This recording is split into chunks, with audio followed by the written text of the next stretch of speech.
Assalamualaikum warahmatullahi wabarakatuh. Saya Minhana Noktavia, NIM AB 2711105.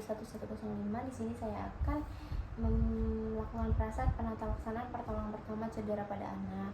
Di sini sudah ada pasiennya. Selamat pagi, ada yang bisa saya bantu? Ada Bu Bidan, anak saya lagi aktif-aktifnya. Kalau pulang bermain kaki lecet dan lebam, habis jatuh. Gimana cara mengatasinya ya Bu? Oh, anaknya umur berapa Bu? Anaknya umur 5 tahun. Oh, 5 tahun. Suka bermainnya di mana Bu? Di luar rumah. Oh iya.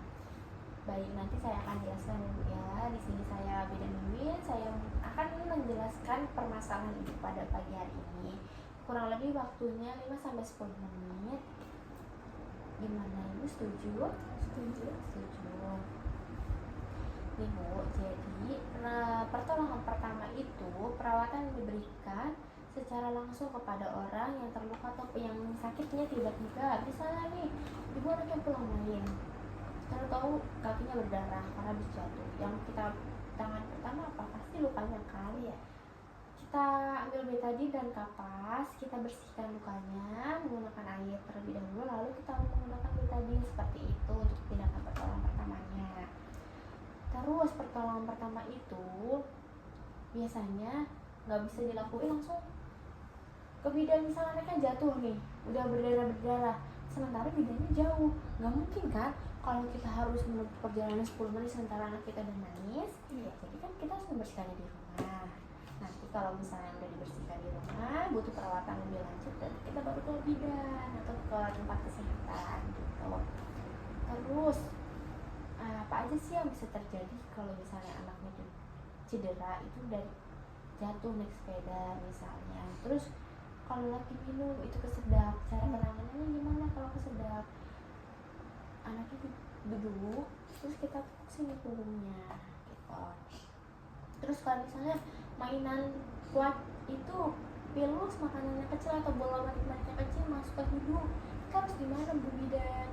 Jadi kita misalnya, kita jangan main langsung sendiri aja ya Bu ya, kita langsung bawa ke tempat pelayanan kesehatan. Karena kalau bisa kita lakukan sendiri, kita nggak bisa Bu, karena itu butuh pertolongan orang lain contohnya. Terus kalau misalnya di telinga juga sama, kita nggak bisa ngelakuin sendiri karena kan itu butuh bantuan orang lain. Terus kalau misalnya luka bakar, gimana cara ngatasinnya?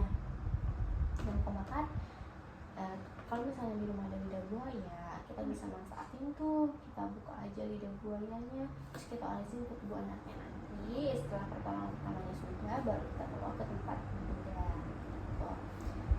Terus misal ada memar nih, kita gimana sih cara ngatasinya Ibu? Kita kompres aja pakai air dingin, kita pakai ini tuh namanya waslap, pakai baskom, terus kita kasih air sama es batu, kan nanti dingin tuh, nanti kita masukin itunya ke baskom, terus kita peras, kita kompres bagian yang lubang-lubangnya, misalnya lubangnya di kaki, udah kita kompres di kaki. Nanti kalau misalnya masih timbul nyeri atau makin kesakitan, berarti kita bawa aja ke tempat bidan ya. Iya. Terus kalau misalnya luka ya tadi kita bersih dulu pakai betadine. Nanti kalau misalnya lukanya parah, nanti kita bawa lagi ke tempat bidan. Kalau misalnya terjadinya patah tulang, gimana Bu? Saya kan bingung, nggak tahu.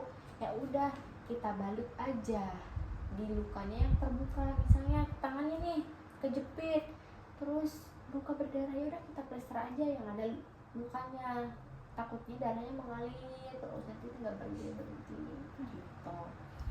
Terus misalnya kalau kesedap gimana? Kita dudukin tengkurap dengan kepala lebih rendah, misalnya kayak gini ya Bu ya, tengkurap posisinya tapi kepalanya lebih rendah, kemudian kita tumitnya kita tepuk ini loh Bu, gitu ya. Terus kalau misalnya masih tetap, ya udah kita seperti ini, kemudian kita menentunya gini, kalau misalnya masih tersedak juga, masih belum bisa teratasi, segera ke rumah sakit ya. Iya. Terus habis itu yang tadi saya bilang, kalau misalnya di hidung, di telinga, kalau misalnya mau bisa, itu jangan dilakukan dengan sendiri, karena itu butuh pertolongan orang lain gitu. Tapi kalau misalnya cuma masih di sini, cuma kemasukan kapas, kita bisa tarik nggak apa-apa. Tapi kalau misalnya kayak kemasukan pilu sampai ke dalam, itu susah nganunya, berarti kita ambil aja ke rumah sakit ya. Iya. Gitu. Terus sampai sini ada yang mau ditanyain nggak Bu? Enggak, udah cukup ya Bu ya. Berarti sudah jelas. Nanti anaknya kalau misalnya perlu atau apa, dicuci dulu lukanya, terus kita kasih dia tadi dengan kapas ya Bu ya. Iya. Kalau misalnya emang masih sakit, anaknya masih merintih kesakitan, kita bawa aja ke rumah sakit atau ke klinik-klinik terdekat gitu. Sampai sini ada yang mau ditanyain? Enggak. Kalau udah nggak ada, saya ucapin terima kasih ya Bu ya. Iya. Saya tulis dulu ya untuk berita acara hari ini. Terima kasih.